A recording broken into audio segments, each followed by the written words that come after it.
Obrigado, presidente. Vou ser breve. Primeiro, quero corroborar e fazer minhas as palavras do nosso presidente da CAI, senador Omar Aziz, aqui. Pronunciamento espetacular, emocionante. Sabemos como é importante essa sua posição a respeito do objeto dessa CPI.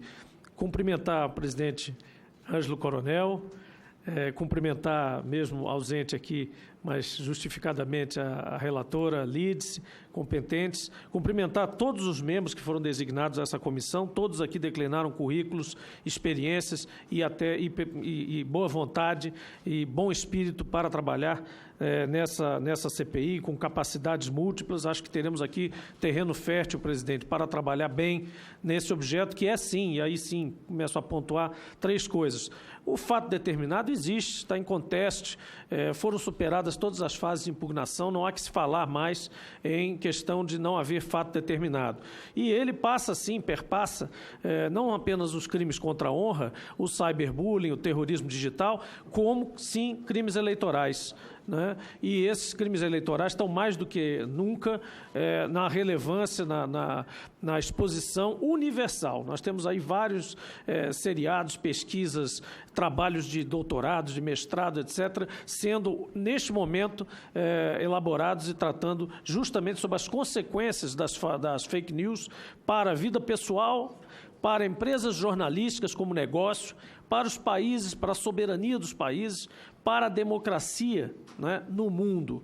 Então, não precisa dizer muito para perceber a importância do que nós vamos fazer aqui, com toda a competência, com toda a tranquilidade, com isenção, mas vamos sim atrás do cumprimento da lei. Se existe lei a respeito, ela não está certamente sendo cumprida. É uma lei que envolve aspectos criminais, aspectos cíveis, aspectos eleitorais, sim, aspectos tributários, enfim, há uma pleiade, uma quantidade gigante de subtemas. E aí, presidente, senador Ângelo Coronel, permita sugerir aqui que nós, normalmente, quando tratamos de relatorias e frentes, trabalhamos com segmentos dos assuntos. Assuntos complexos, eventualmente, requerem segmentação da discussão, porque, senão, quando se tiver uma audiência pública aqui sobre crime eleitoral, vai se dizer que a comissão está trabalhando só sobre crime eleitoral. Quando se estiver falando sobre cyberbullying em geral, não vai se considerar aquilo. Então, talvez seja interessante a gente depois pensar em 2 ou 3 itens, separar subtemas e tratar, por exemplo, de crimes contra a honra de uma vez, cyberbullying e outras práticas desse tipo, comerciais, inclusive, em outro capítulo, e crimes eleitorais, por que não, num capítulo em separado, dividindo os temas e fazendo com que as audiências e os trabalhos possam correr assim, mais especificadamente, sem a acusação de que estamos perseguindo especificamente um tema em detrimento do outro. Quanto à questão de arrependimento do autor, infelizmente isso faz parte da política, né? De repente o autor propôs num momento que estava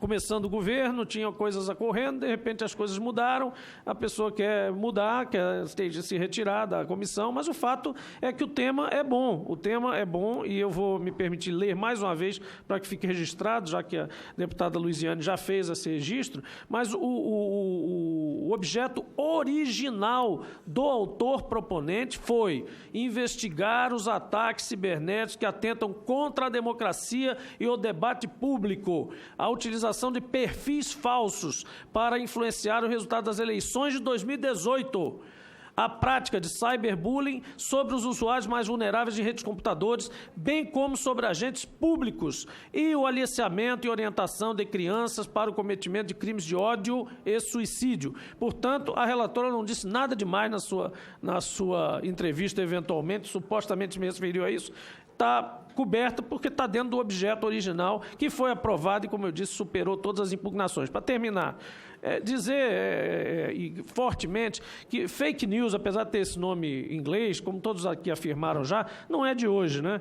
O grande fake news, eu mencionei outra vez com uma grande audiência pública aqui proposta pelo senador Paulo Paim, com grandes repórteres internacionais e nacionais aqui sobre fake news, que pode ser inclusive aproveitada como parte do nosso conteúdo de análise.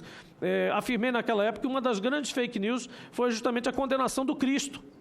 é que foi acusado de ser pior do que o bandido que se colocou ao lado dele. E a votação foi exatamente em cima da fake news de acusá-lo de ser pior como agitador político do que os bandidos, e depois crucificado ao lado de outros dois. Então, na verdade, nós estamos falando aqui, fake news é mentira, gente. Fake news é difamação, fake news é injúria, fake news é calúnia, fake news é manipulação, fake news é dominação mental, fake news, enfim, é indústria de notícias falsas ou de falsas notícias. Notícias que não são notícias, notícias que tendem a desmoralizar alguém, a difamar alguém ou a criar fatos que aterrorizam pessoas ou que levam pessoas a agir como manadas, como a gente mesmo recebe aqui várias mensagens iguais de pessoas, teoricamente, cidadãos, se manifestando ou nos pressionando, quando a gente sabe que, na verdade, são manadas de robôs, seja digitais, seja humanos. Então, muito bem-vinda à CPI da Fake News, muito bem-vindos todos esses membros, muito bem-vinda a dupla baiana que vai nos conduzir nesses trabalhos brilhantes. Obrigado a todos, obrigado, presidente, obrigado, presidente.